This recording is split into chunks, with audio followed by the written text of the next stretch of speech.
This is a good list that I've put together, inspired by a couple of others and my own contribution, and I'd like to share this list with you. First, learning the power of purpose. A person who has purpose in their life, they have something to go for, some meaning. One writer described it, for some people it becomes a magnificent obsession. And for you and I, maybe it doesn't need to be that dramatic as a magnificent obsession. But it has to be something that does something to us, something that pulls us, especially into the future. You know, there are many influences on us. One is the influence of the past. Some people are always pulled back by the past. Some people are always pulled aside by the distractions. But here's what's powerful. If you have a list of high purpose in your life, it pulls you toward the future. And the more powerful the purpose is, the stronger it pulls. And here's the other great advantage if you have purpose for the future. It pulls you through all kinds of challenges and all kinds of difficulties. If you don't have these strong purposes for the future, it's easy to get swallowed by a bad day. It's easy to be almost annihilated by a poor month. And it's easy sometimes to almost disappear beneath the waves of a year that goes backwards if you don't have something to pull you beyond that year. So if you want something to pull you through all kinds of challenges, all kinds of difficulties and things that come at you, you got to have something on out there, beyond today, beyond next week, beyond next month, beyond this year, that pulls you into the future. And the clearer it is, the stronger it pulls. The more dynamic it is, the more it affects your life, your spirit, your heart, your soul. It also creates imagination. It gets your mind working on how to achieve that purpose.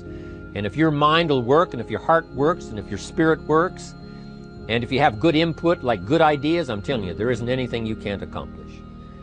So that's one of the great powers that'll make a variable of you, and that is purpose. Here's the next one, self-confidence. Where does self-confidence come from? And this is the best advice I can give you on that. Not neglecting, first of all, the small daily disciplines. Self-confidence really comes from feeling good about yourself. And one of the best ways to feel good about yourself is at the end of the day to know that you poured it on. You did your best. If you conducted a meeting, you did the best you could. If you made a phone call, it was the best phone call you could possibly make. If you wrote a letter, it wasn't a casual letter, it was your best letter. At the end of those kind of days, when you feel good about yourself, self-confidence starts to rise. You know that if you can have this kind of a good day, you can have another one the next day, and those days become the weeks become the months, and the month becomes a powerful year. Self-confidence comes from the lack of neglect. If you will not neglect to do the small daily disciplines, that's where self-confidence comes from. Part of good health is self-confidence. I know I'm going to be healthy. I take the Herbalife products. I eat the apple a day. I walk around the block. I do the jogging on the beach. At the end of the day, when you've really poured it on and you've done all the stuff, self-confidence grows. That self-confidence affects your health. It affects your future. It affects your psyche. So this is true. One of the great powers is self-confidence. Self-confidence means willingness to do whatever it takes to achieve. Some people say, well, I'll do it for a little while and see what happens. You know, I'll try a couple of things. If that doesn't work, I'm out of here. And all of us know that that kind of person doesn't have much of a future. But if you're willing to do whatever it takes, if I have to learn a couple of things, I will learn those things. If I got to learn 5 or 6 things, I'll learn all 6. If I have to take an extra class, I'll take an extra class. If I've got to read the books, I'll read the books. If I have to consult with people who know more than I know, I will do the necessary consulting. Whatever it takes, I will do. That starts to develop unbelievable self-confidence. Self-confidence also comes from the ability to rise above your circumstances, to rise above what happens, the petty little things, the discouraging things that would sink everyone else's ship except yours, that would cause someone else to quit early in the day, but you keep going. That kind of willingness to overcome all circumstances, whether it's the little challenges or the big challenges. If you're willing to do that, I promise you, this kind of power will work for you, and in you, the variable, it'll make a difference. The third on the list I had was enthusiasm. And here's what I wrote about enthusiasm. Enthusiasm that's powerful is mostly enthusiasm that is enthusiasm inside, 90%, 10% outside. We all know what the enthusiasm is like when somebody lets us see their enthusiasm, which is like the 90%, and only 10% of it is inside. But the enthusiasm that really affects people is not just being loud, but the enthusiasm that runs deep, the enthusiasm that comes from deep inside, created by self-confidence, created by purpose, created by genuine willingness to help other people. That kind of enthusiasm, knowing that you're going to get the job done, knowing you're going to affect people, knowing you're going to have testimonials flowing in from all kinds of directions. That kind of enthusiasm. A lot of it is quiet. A lot of it is unheard. And the 10% that's heard, it rings a bell. People call it genuine enthusiasm because they know that what you say in the outward display of your enthusiasm is only a small tip of the iceberg of the enthusiasm you feel inside that really motivates you to do the best job you can. Next on my list to help you become the powerful variable is expertise. Wanting to excel in all of the skills and settling for nothing less than an outstanding performance. If you're willing to be the best in your field, if you're willing to demand of yourself excellence in skills, to be the best that you can possibly be. In the training, do the best you possibly can. In doing a workshop, do the best you possibly can. Developing the skills of using your personality, developing the skills of language, developing the skills of influence, developing the skills of organizing. If you're willing to be an expert in all of the skills, Herbalife has the way for you to invest those skills and not only make a handsome living, not only make a lot of money, but if you would so desire and if it would be your purpose, a chance to make your fortune. Expertise, excellence in skills. Here was the next one on my list, making a powerful contribution to you, the variable, and that is preparation. Well prepared. And preparation, of course, involves a whole lot of things. A big share of our life is preparing, getting ready. When we go to the first grade in school, we're just preparing for the second grade. After we've finished 2 grades, the 2 grades prepare us for number 3. Sometimes it seems like a long, excruciating time. And the time will just seem like it'll never come when we can finally have the performance that we really want. But it takes time to prepare, it takes time to get ready. And the decisions you make in the preparation time, those are the decisions that last for a lifetime. Preparing to have a good day.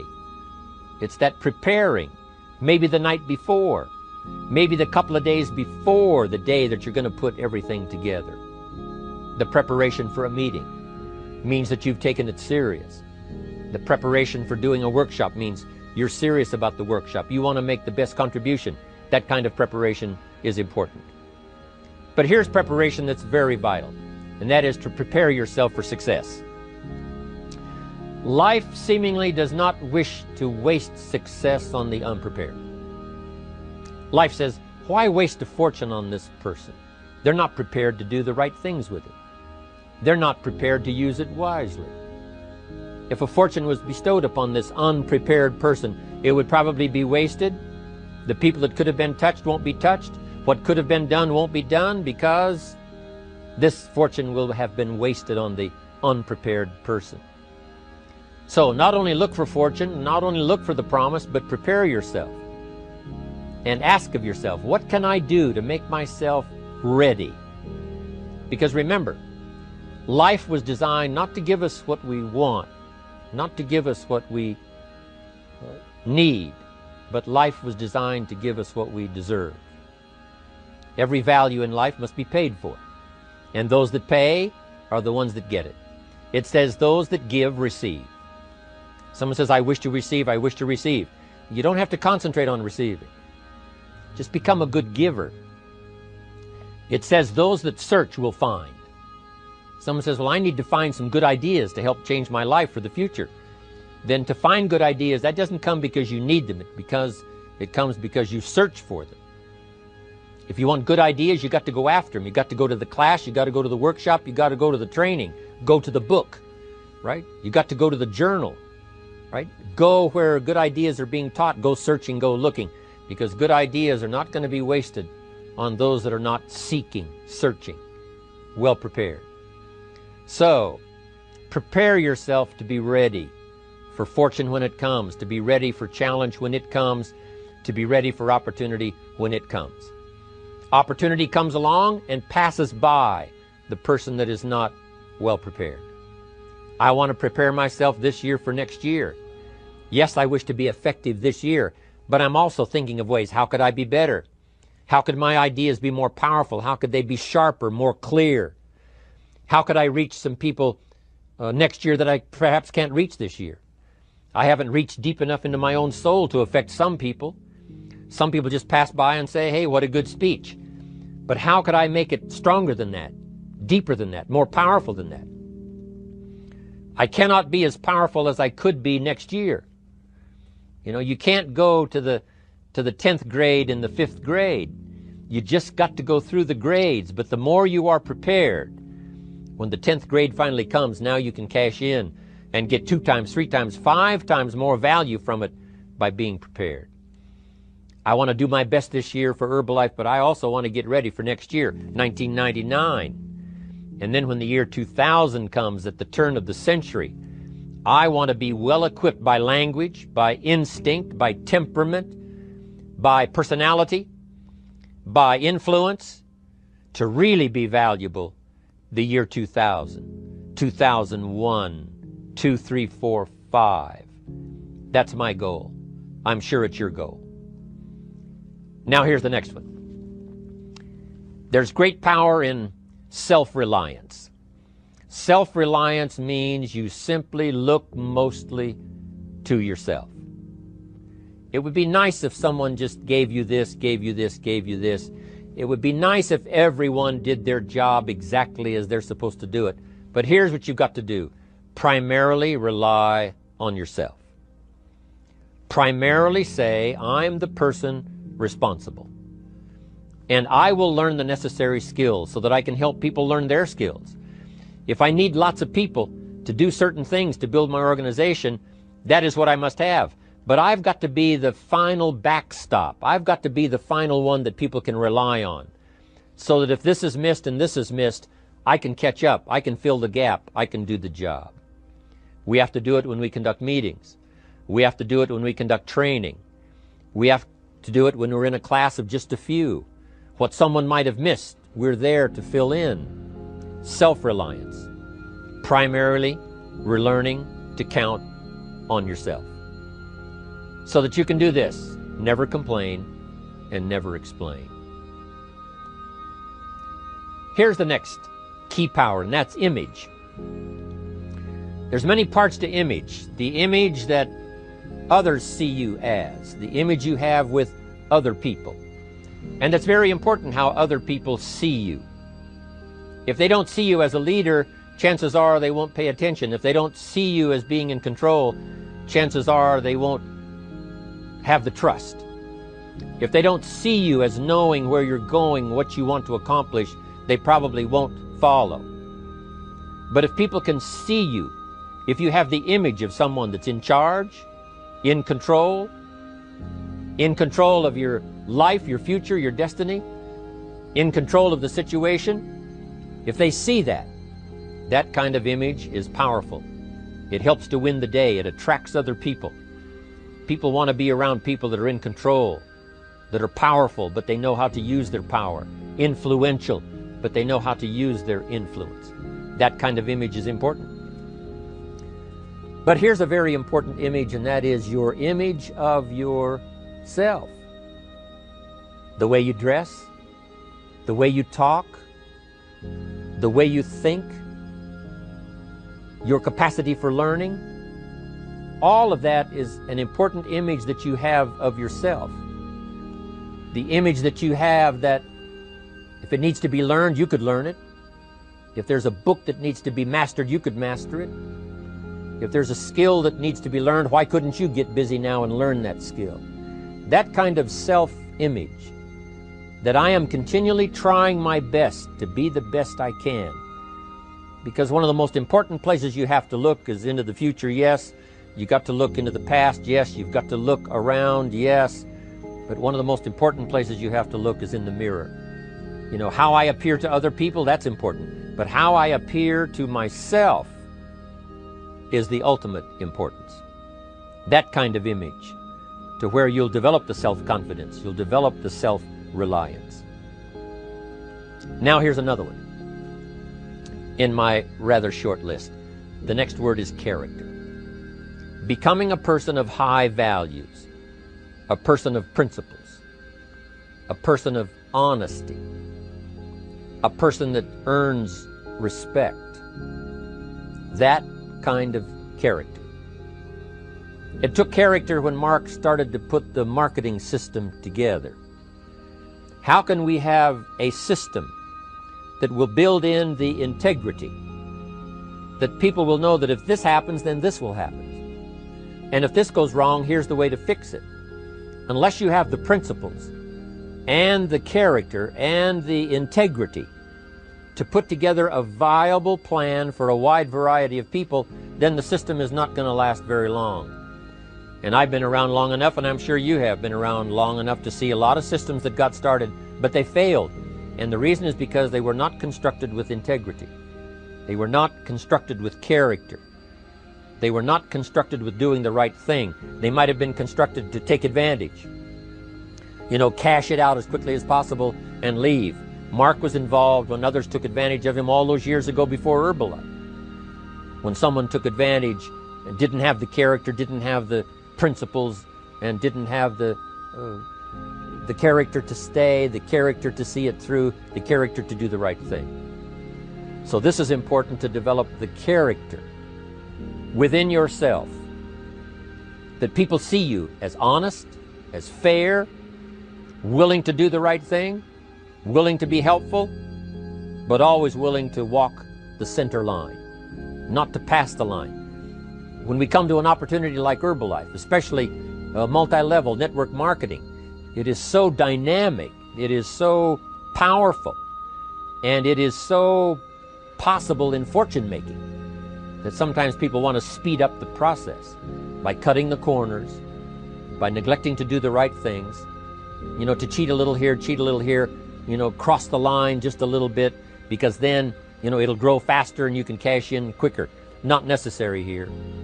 Doing Herbalife right will build your fortune longer and stronger than trying to cut the corners and not doing it right. If we'll have the integrity that Mark had when he started it, and keep perpetuating that we will do the right thing by the marketing system, the right thing by a distributor who has a customer and they take care of that customer belongs to that distributor. That kind of integrity in the marketing system, the kind of integrity we have among each other, the kind of character we have to rely on each other, because here's what we cannot do. We cannot do this by ourselves. Mark's got to count on me. I've got to count on Mark. We've got to count on the president's team. The president's team has to count on the chairman's club for advice and counsel. We have to count on the millionaire team, the tabulator team, the world team. We've got to count on the distributor. We've got to count on the distributor giving the right message to the potential customer. We've got to count on the distributor giving wise counsel to the new recruit, teaching them the right way, the Herbalife way, the principled way, the character way. Vitally important. Building and developing your own character. Now here's another one. It's called self-discipline. Self-discipline, all of us have a challenge with that. Because sometimes it's easy, and especially if you're working hard, doing the best you can, it's easy sometimes to let up and let it go. But remember, so many people, especially now that we're as big as we are around the world, are counting on what we do. At home office, they have to be careful. They have to be disciplined. It's easy for the person who ships the product from Herbalife says, oh, well, I'll wait until tomorrow to ship it. And then they go home and sleep like a baby. But the distributor who's waiting for that product doesn't sleep that night, or doesn't sleep when the product doesn't show on time. But if everybody will have the discipline to say, I will do the best job I can. I will make mistakes, of course, because we're all human, but I'll try to remedy those mistakes and do the best job I can. That kind of self-discipline that understands how important your part is in all of the functions that work. Coming to work on the set here, HBN, there's so many people that play a part. And each one of the parts that are played is necessary to put on the broadcast, make it viable, make it real, make it powerful. Any couple of them missing, and it would be a disaster. But all of it put together, and it works like a charm. Each person developing the self-discipline to do their part, do their job. Here's one more, and that is the power of extraordinary performance and demanding of yourself excellent results. This is so important. If you want to live extraordinary, you must do extraordinary. If you want an extraordinary income, you must do extraordinary things. If you want an extraordinary fortune, you must go with the demands of what it takes to have that fortune. Mark has made such a fortune, it's almost beyond comprehension what the numbers really are. But guess what he has the satisfaction of knowing? He earned it all. If he'd have been lax in the performance, Herbalife would not be here these 18 years later. Herbalife would have been a footnote in multi-level history. But because he performed year after year, the 3rd year and the 5th year, and the 7th year and the 10th year, and the 12th year and the 15th year, and now performing well in the 18th year, I'm telling you, that's what makes it such a viable fortune for Mark personally, of course, because he did the job. If we would ask of ourselves that kind of performance, and you've got to ask it of yourself. You know, I can't ask it of you. I would try to inspire you. I would try my best to share with you what it might taste like, what it's like to finally make your fortune. It happened for me. But here's what you must do. You must demand it of yourself. Society does not demand that you not have a heart attack. But if you want to escape having a heart attack, you must demand it of yourself. Society doesn't demand that you take Herbalife and improve your health. You have to demand it of yourself. Society doesn't demand that you jog around the block every morning. But if you want good health, you must demand it of yourself. Society doesn't demand that you read a couple of books a week and improve your intelligence and your knowledge. That you must demand of yourself. Society does not demand that you build a financial wall around your family nothing can get through. That's not a demand of society. But you must demand it, if you wish it, you must demand it of yourself. Society doesn't demand that you learn a list of 10